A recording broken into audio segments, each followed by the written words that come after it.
നമസ്കാരം, കൊട്ടാരക്കര മീഡിയയിലേക്ക് സ്വാഗതം. ജീവനക്കാരെ പിരിച്ചുവിടാനുള്ള നീക്കവുമായി എത്തുകയാണ് മെറ്റ. 3600 ജീവനക്കാരെ പിരിച്ചുവിടാനാണ് മെറ്റയുടെ നീക്കം. മാർക്ക് സുക്കർബർഗിന്റെ ഇന്റേണൽ മെമ്മോ അനുസരിച്ച് ഉൽപാദനക്ഷമത വർദ്ധിപ്പിക്കുന്നതിന് മോശം പ്രകടനം കാഴ്ചവെക്കുന്ന ജീവനക്കാരെ പിരിച്ചുവിടാനാണ് ഒരുങ്ങുന്നത്. പിരിച്ചുവിടുന്നവർക്ക് പകരമായി പുതിയ ആളുകളെ നിയമിക്കാനും തീരുമാനിച്ചിട്ടുണ്ട്. സെപ്റ്റംബർ വരെ മെറ്റയ്ക്ക് ഏകദേശം 72,400 ജീവനക്കാരുണ്ടായിരുന്നു. പ്രകടനത്തെ അടിസ്ഥാനമാക്കിയുള്ള പിരിച്ചുവിടലുകൾ പ്രധാന US കോർപ്പറേഷനുകൾക്കിടയിൽ ഒരു സാധാരണ രീതിയാണ്. മൈക്രോസോഫ്റ്റ് കഴിഞ്ഞയാഴ്ച സമാനമായ വെട്ടിക്കുറയ്ക്കലുകൾ പ്രഖ്യാപിച്ചിരുന്നു.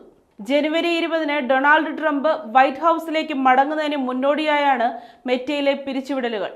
വാട്സാപ്പ്, ഫേസ്ബുക്ക്, ഇൻസ്റ്റഗ്രാം ഉൾപ്പെടെയുള്ള മെറ്റയ്ക്ക് കീഴിലുള്ള ആകെ ജീവനക്കാരുടെ 5%-നെയാണ് പിരിച്ചുവിടൽ ബാധിക്കുക. കമ്പനിയിൽ മികച്ച ജീവനക്കാരാണ് ഉള്ളതെന്ന് ഉറപ്പുവരുത്തുന്നതിനാണ് ഇപ്പോൾ നടക്കുന്ന പിരിച്ചുവിടലെന്ന് മാർക്ക് സുക്കർബർഗ് പറയുന്നു. കഴിഞ്ഞ ഒരു വർഷമായി മെറ്റ ഇതിനകം തന്നെ നിരവധി തവണ പിരിച്ചുവിടലുകൾ നടത്തിയിരുന്നു. ലാഭക്ഷമത വർദ്ധിപ്പിക്കുന്നതിന് ടീമുകളെ പുനഃക്രമീകരിക്കുന്നതിൽ ശ്രദ്ധ കേന്ദ്രീകരിക്കുന്നതിനായാണ് ഈ പിരിച്ചുവിടലുകൾ നടത്തിയത്.